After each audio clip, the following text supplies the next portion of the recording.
to canva.com, go to create a design, choose a custom size.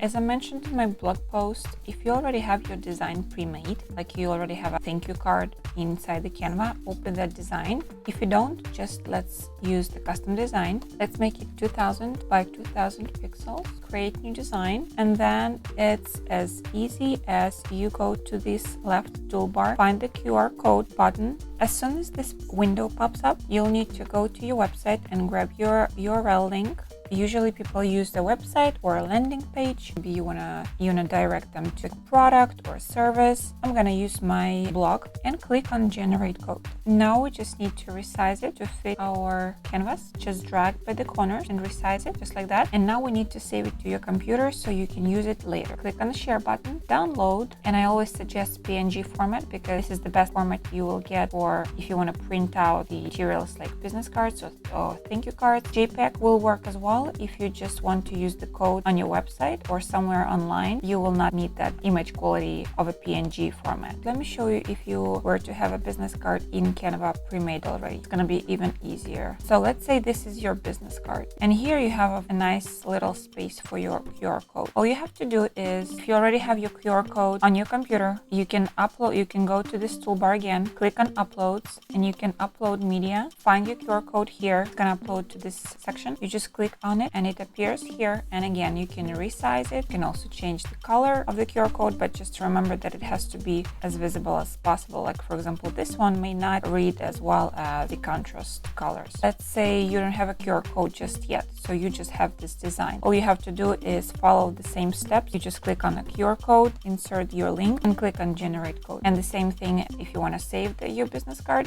you just click on share, download, and for this type, I would suggest PDF print. And that's it.